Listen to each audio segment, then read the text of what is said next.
and welcome to Charts and Hearts. I'm Sarah, and she's Lindsay. And together we're working our way through an epic list of rom-coms in order to find and categorize tropes in the hopes of creating the nerdiest spreadsheet podcasts have ever seen. And today we are wrapping up our Pride and Prejudice month by doing Bridget Jones's Diary. Indeed.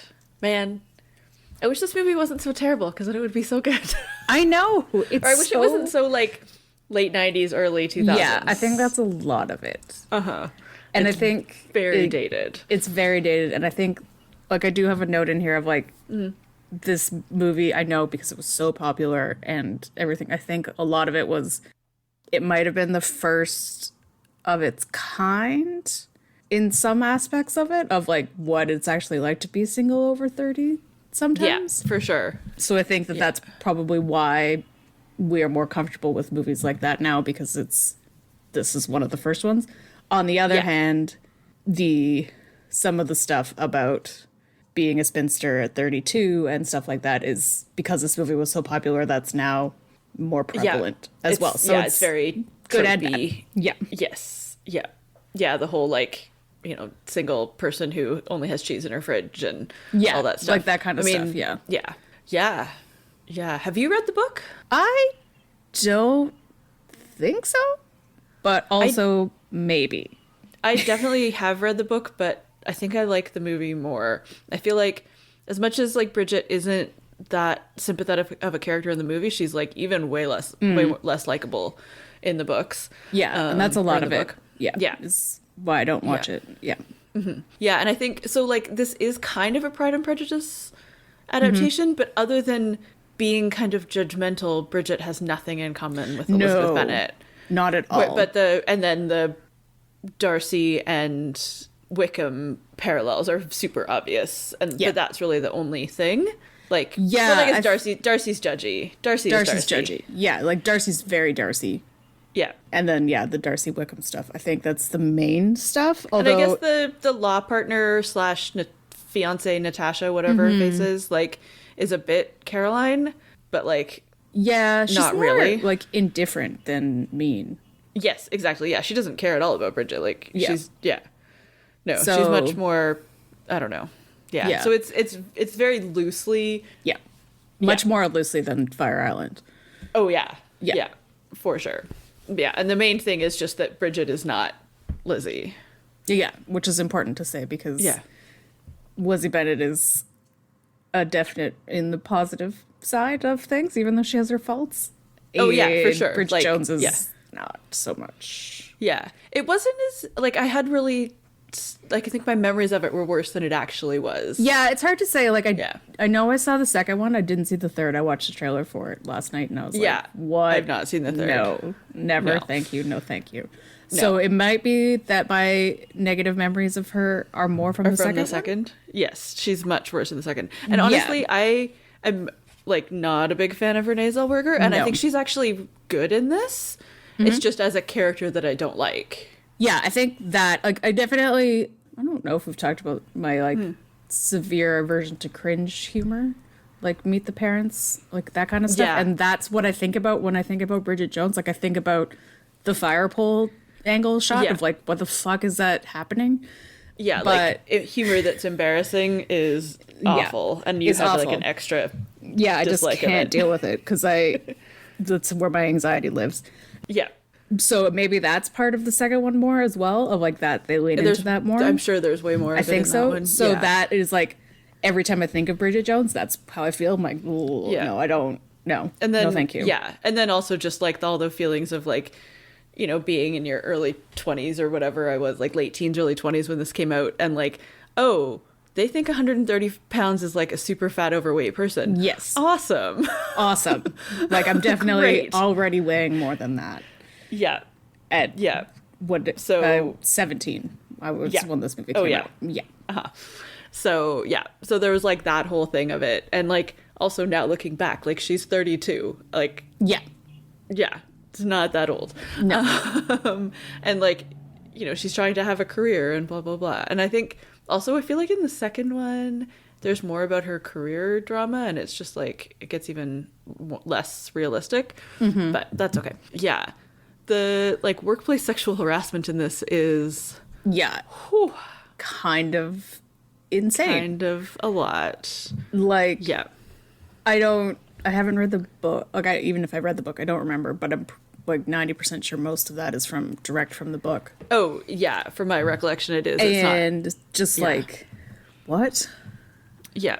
And like, it's also the weird thing of like, she's consenting to it, but also is she? Like, yes, she likes him, but also like, if she stopped liking him, like, I don't know, it just, the whole thing is like, don't date your boss, even if you really like them. Quit your job and then date your boss. Yeah. Like, there's lots of things in like consenting and stuff, but she didn't consent to that first email that he sent.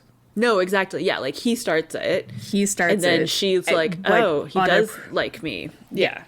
On her professional work email. Like, he doesn't start exactly. it. Even if you were going to date your boss, well, he was your boss, which is not good and it is a power differential and is bad in many ways. Like, and I know it's 2001, so he can't like WhatsApp you, but still, like, he could write you a note.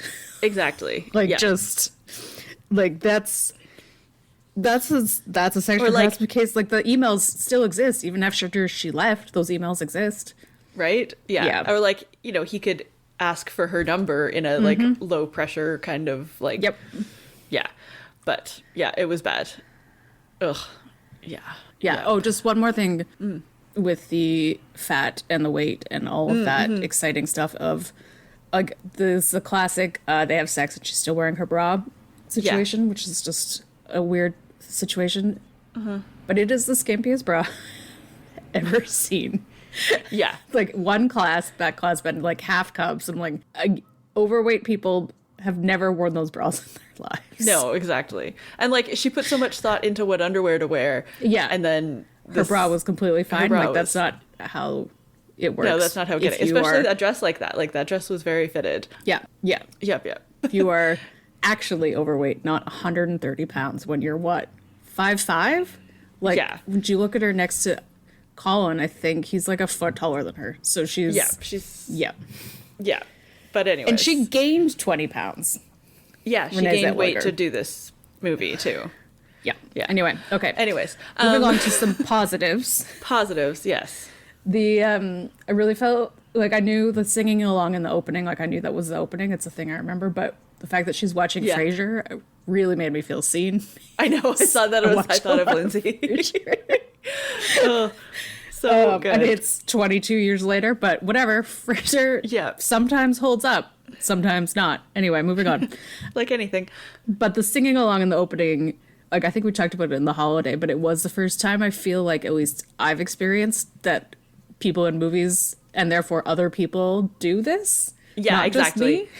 So like, that really helped me feel seen as a person. Yes, for sure. Like, both the singing along, because at first I was like, did they dub over her singing when she's like mouthing along? And then later when she like actually is singing, I was like, no, I just misremembered. And it's true. Like, sometimes you sing, but not loud enough to really hear yourself, because you're not that in your feelings. And then, sometimes you just belt it. Just do it. Yeah. And then we meet her friends, and I forgot how much I like her friends. They're so fun. They are. And so ridiculous. And like all these actors that have gone on to do all kinds of weird things. Like the gay best friend guy, he is a Cylon. Or no, he's not a Cylon. He's in Battlestar Galactica. I don't know, no spoilers because I confused everything. But yeah, he's like a main character in that, and he's been in all kinds of stuff. But it's also that very 90s thing of like, you know, British male actor who like, you know, showers regularly and brushes his hair, obviously has to play gay. Obviously like, has to be gay. Yeah. And obviously you have to say that he is in a derogatory way. Even though like he doesn't act like he's not an over the top character. No, he's just there. And I'm like, there's absolutely no need for you to say anything. Like, he was already flirting with a man when you said that in the narration. Like, it's not necessary. I know. Yeah, that was weird. And also it's like I don't know that he's straight, but he's been married to a woman for 20 something years. So like that whole thing of like, anyways, very 90s, early 2000s. And then one of them goes on to play Moaning Myrtle in Harry Potter. Yep. And then the other one is I don't know, I'm sure she's done lots of things that I haven't seen because we don't have access to them here.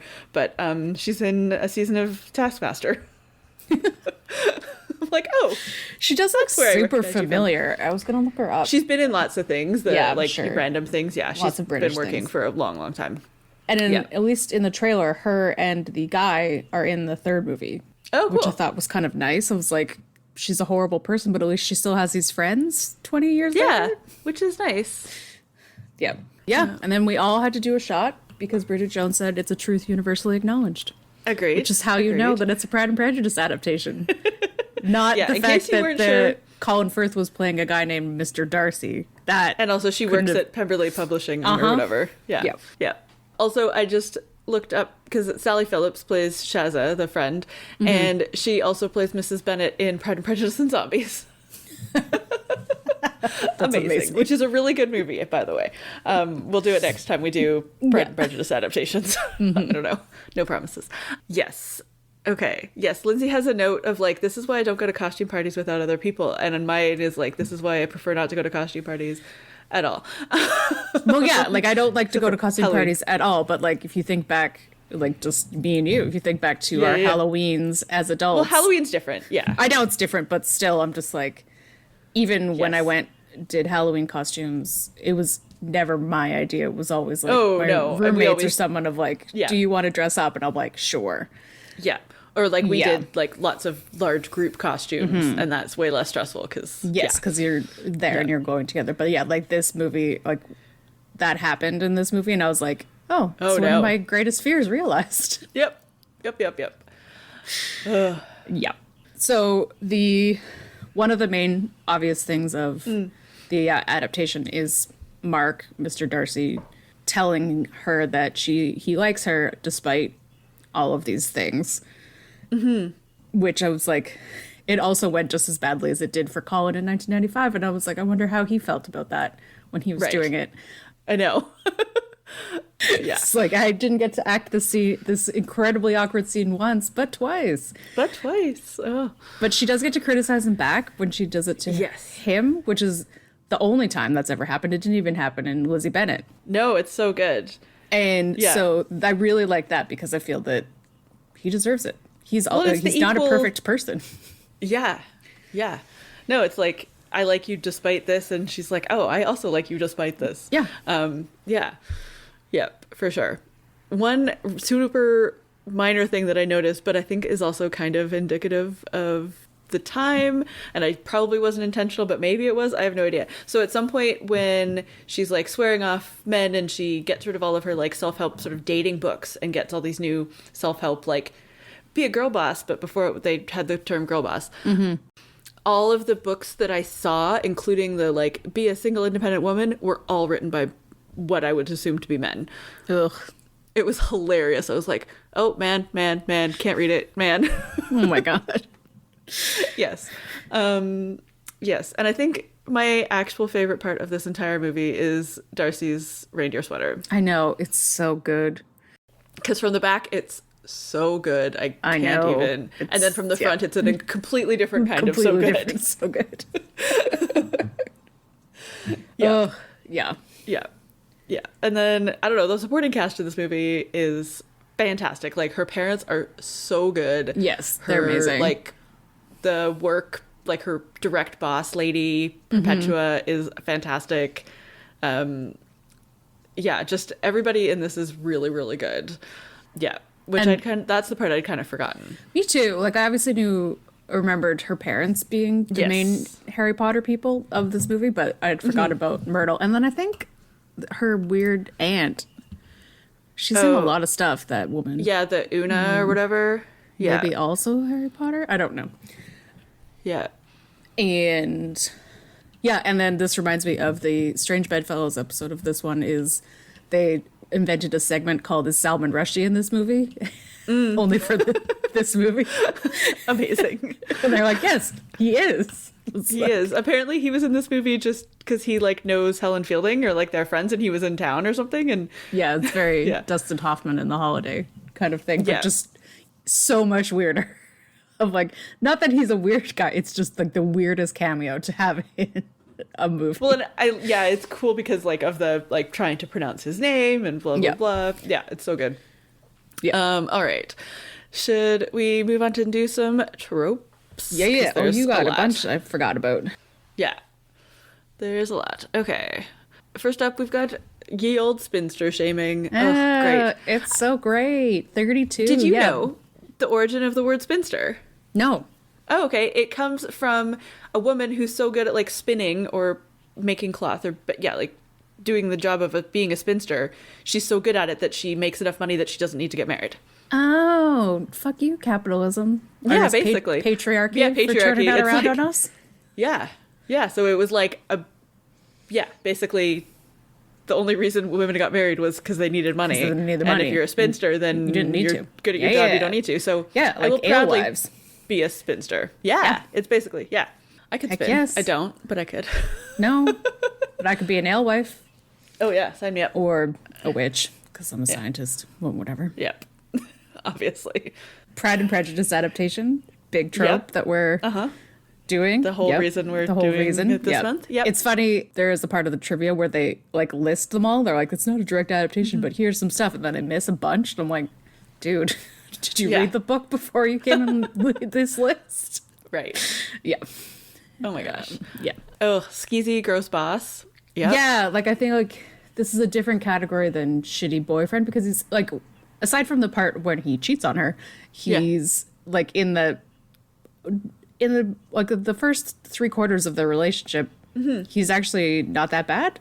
Yeah. Hugh Grant, like he does. Okay, there's sexual harassment and then there's a cheating, but in the middle, he's not a boyfriend so bad that you should break up with him. Like he's not that trope. He's a skeezy boss and then immediate a red flag. Yeah. But then he becomes this shitty ex, who gets engaged as the turning point. It's like, I don't know. Lindsay wrote down the fridging of rom-coms, but I would disagree that it is that bad. It's just very common.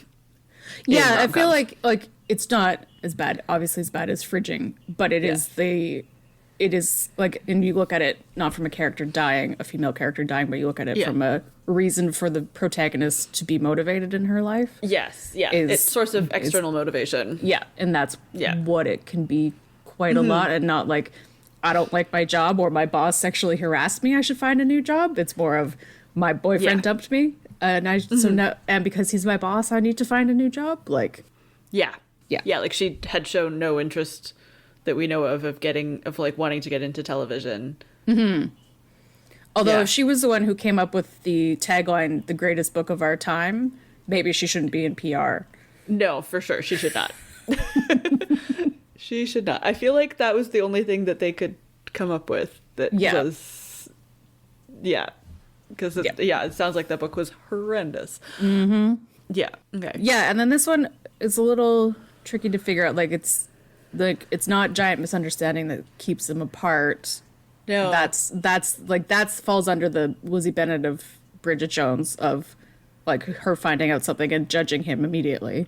Mm-hmm. Mm-hmm. But her discovering this misunderstanding / lie, because it's a very different, like, even though Hugh Grant Wickham tells her a lie, it's very different than the other lies. Like, it's not like he wouldn't let me go to law school. It's like, no, Darcy slept with my wife, which is, I feel like it's a much more intimate lie than the other ones. Yes, for sure. Yeah. Especially because, like, the lies that original Wickhams tell are not about how they seduce 15-year-old girls.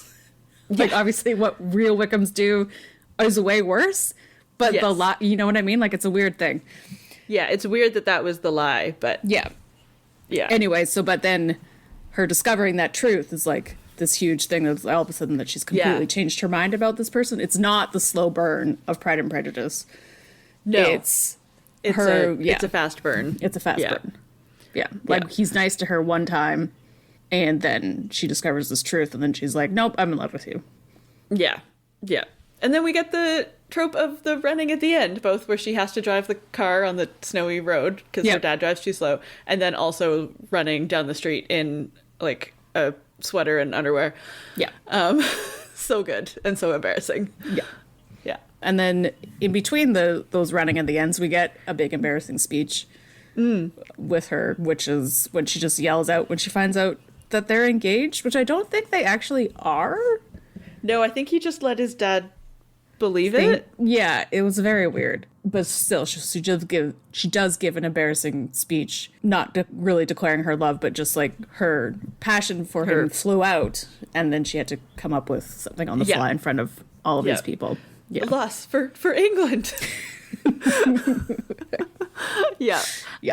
He's not like super relevant to the plot, but we do have the gay best friend, and he's there. And narration / voiceover, which I feel like we have seen before but haven't called out. Well, we did in While You Were Sleeping. Oh yeah, but it was very minor. Yeah, and also it was in Fire Island as well. Yeah, it was. Yeah, I should add that.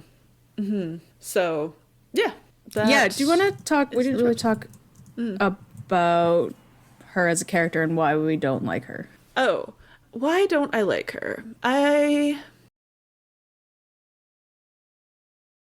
think it's more that I don't know if I dislike is a strong word, but I just don't really strongly relate to her. Yeah. Because I've never been that person who like has felt bad about being single. Yeah. Not maybe never is a strong word, but like I don't feel that way. Yeah. I think it's that's kind of like the Carrie Bradshawness of it like so I have to love is the most important part of my life. Yeah. Like I have other important parts of my life outside of that. And then I think it's also that she's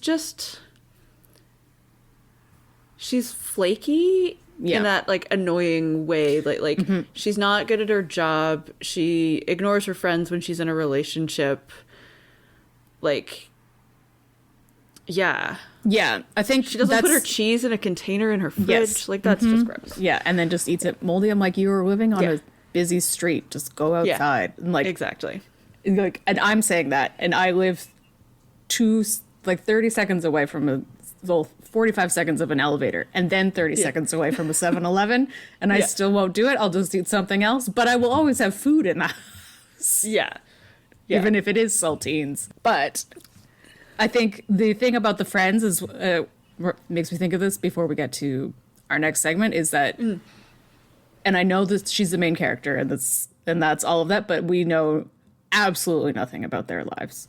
She never talks to them about their problems. No, exactly. Moaning Myrtle is introduced by having a problem, but it is never followed up whatsoever. Yeah. And I think that shows a lot of it. It's all about her and her problems and and they're just and it's it's that main character thing of like you can be a main character and also care about your friends. Yeah, we've had a lot of those. Does not. Yeah. So I think that's the main thing is it's just like not relatable, and then she just seems like a not good friend. Yeah, and I'm like, and there's a lot of things of like I know it's not her fault that it's 2001, but don't stop eating to lose weight. That's not the answer. But yeah, there's a lot of like you need to get to the root of your problems. And not just assume that it's because you I don't know. Like you're like it's your struggles in life aren't because you think you're fat and you're single. Like it's okay to have struggles, but it's probably not about that. No. And that's the thing. I think that's part of it. And I don't know because I haven't read the book, so I don't know how much of that is because of this movie is 2001 and people want to make even the protagonists of the whole point of this movie, they still want to make you feel bad about yourself. But there's definitely that same thing of like she's just really unhappy with her life, and so that she can't see anything outside of her life in the book for sure. This feels like a fairly true adaptation to the book, but I could be wrong. It's been a long time since I read the book. But I guess on the subject of her being not a good friend, does it pass the Bechdel test? I don't think so.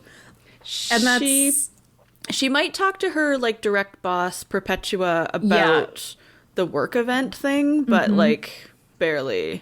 And like when she talks to her mom, it's all about her mom's relationship. Every time she talks to her friends, it's about her relationship. So we'll say probably not. Yeah, I would say like potentially on a technicality, but not really. Yeah. Ugh, okay. Should we make some pie? Yeah. Let's get to the good part of this movie because I feel like we ragged a lot on Renee Zellweger, which No, it wasn't ragging on Renee Zellweger. I know it I wasn't think she Renee actually Zellweger. Yeah. It was Bridget Jones. And 2001. Yes. And the patriarchy. And the which patriarchy. We're perfectly allowed to rag on, but let's talk about the good side of men Ugh, in this pie. Okay. I like you just the way you are. Ugh. 55%? Is that too much? No, we're gonna have we can't because there's so much more of this pie. I know. Maybe but we should say them all this time and then. Okay. And then yeah. pick Okay. some We'll say all because, the things and then we'll try to. I want to give them okay. all 90%. Yeah. Okay. Swooning over Hugh Grant, especially when he falls in the lake. Ugh. Like, so the lake was a purposeful 1995 callback. But I feel like I was almost going to write this as PQ Grant, but then I was like, no, but there's so many other times when there's PQ Grant. So it's just, I know. And so good. Like, this one maybe isn't that much because, like, yes, he's very floppy and attractive, but he's also, like, such an evil human in this movie. Yeah, I think it's like, I was going to write that down in, like, the first 10 minutes when I was like, oh my God, Grant. Yeah. Yeah. But he definitely, goes downhill. Still nice to look at. And then we have more swooning over The Colin. most swooning. Oh my gosh, the most swooning ever. Except we haven't recorded our Patreon episode yet. No. So spoiler alert. More Colin swooning coming soon. Yeah. Okay. Maybe we could combine those into That's what I just generic swooning. Yeah, section that's of the what pie. I wrote down initially, and then I thought that Colin needed his own, but we can give it to him later.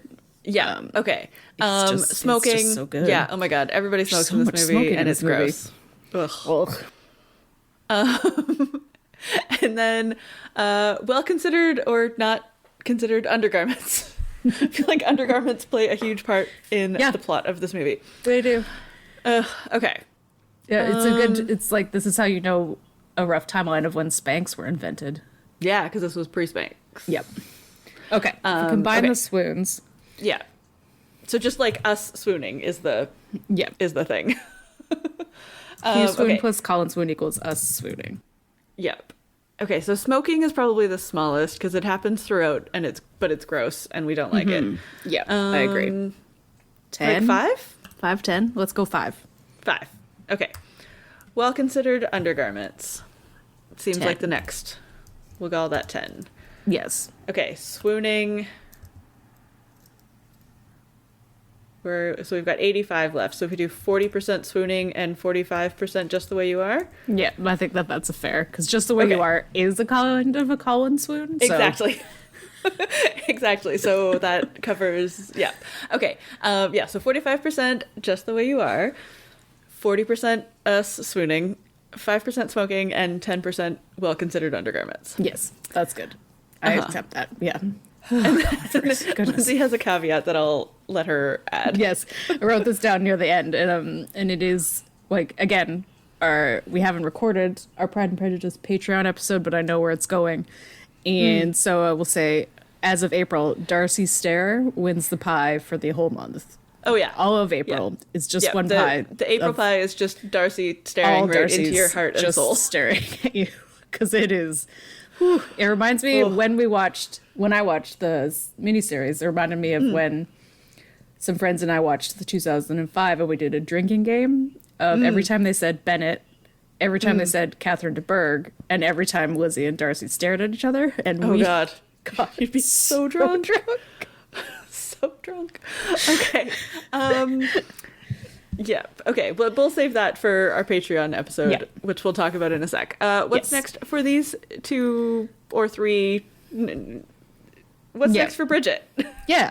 So there's 2 more movies. Some point. So, and there are 2 more books, but the third movie is not based on the third book, much like Anne of Green Gables. It's basically that. Yes. Yes. But so from what I could tell in the trailer of the third one, they break up. And then in the third movie, she sleeps with him, but also Patrick Dempsey within a week, and then gets pregnant, even though she's like 45. Right. And then they have to just go on this crazy life adventure together. And who's she going to fall in love with? So I don't know who she chooses. But yeah, I think... Just looking at this movie alone, I would say, like, dubious. Like, they're not very good at communicating. Yeah.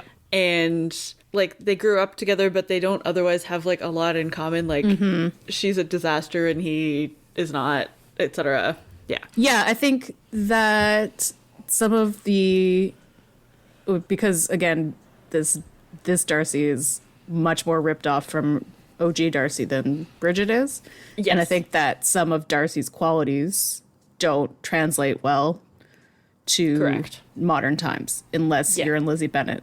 But that is a different story. Yeah, indeed. Or Fire Island, because he did pretty well there too. So I think... yeah, no, it was good. It's just that I think because Bridget Jones much, is maybe? so chaotic compared to Lizzie Bennet, like the extreme difference between Bridget and Darcy is massive compared to between Elizabeth and Darcy, any other version. Yeah, I think that's what it is. It's more, and so I don't think he still has communication issues. That's a number one problem with Darcy all around the world. Always. Communication. Yeah. All Darcy's, all time. When she has low self-esteem and confidence issues, I don't see that being a positive relationship. No, exactly. Exactly. Ugh, all right. Yeah. So outlook seems poor. Lindsay, tell everybody what's next for us. Oh no. I'm sorry, and you're welcome, and I'm saying that to our listeners, but also to us. It's Star Wars month. Yay! And so next up in 2 weeks on the regular feed, we will be doing Where the Heart Is. And for the rest of May, we'll be doing movies featuring Ewan McGregor and Natalie Portman, which means on our Patreon, we will be doing the rom-com of the Star Wars universe, episode 2, Attack of the Clones. Oh boy. And we'll really get to the bottom of whether or not Anakin Skywalker likes sand. Indeed. Some true romance. While we're speaking about Patreon, before that, if you are a patron of ours, you will get access to this month's, I'm assuming it's going to be long. Oh, yeah. Episode where we cover the 90s Pride and Prejudice miniseries and the 2005 something Pride and Prejudice movie. And we might also talk about the YouTube web series Lizzie Bennet Diaries. And we just have a lot of feelings about Pride and Prejudice in general. You couldn't tell already. Indeed. Yes. We also wanted to remind you, because we haven't talked about it in a while. Oh, yeah. We do, for our patrons, we do have a fun playlist of songs from soundtracks of all the movies that we talk about, main feed and Patreon. So it's a little bit of a crazy mix, but I think it's fun. I like to remember to add songs on there. Yeah. It's fun. We also have a Discord, which Sarah runs. Yes. But my sister, a patron, didn't know that existed, so I thought we would shout it out here. Yeah. That's something that interests you, especially in the current times where you're looking for an opportunity to talk to people not in certain places. Indeed. Yes. Yeah. If you want some social media action that really is just me. Well, when it inevitably crumbles to the ground, I'll have to figure out how Discord works. But exactly. Yeah. So if you want to come hang out with me and other patrons, join us on Patreon and link your Patreon to the Discord. If you need help, message us and I can walk you through it. It's not hard, but it's weird. Yeah. Anyways, that brings us to the end of our episode. You can rate or review us wherever you get your podcasts, and you can find us on social media. We're at Charts and Hearts Podcast on Instagram and Facebook, and we're at Charts and Hearts on Twitter. Or you can just head to our website, chartsandhearts.com, where you can submit your suggestions for rom-coms and Pride and Prejudice adaptations, so we can keep doing this every year for the rest of time. And also tropes for us to add to the list. Let us know if there are any in here that we forgot about, because there was a lot, so we probably did. And as we said, check out our Patreon at patreon.com/chartsandheartsclub. And let us know your thoughts on this movie. And in the meantime, it is a truth universally acknowledged that when one part of your life starts going okay, another falls spectacularly to pieces. Had to get that truth universally acknowledged in there. Oh, yeah. Okay, bye. Bye.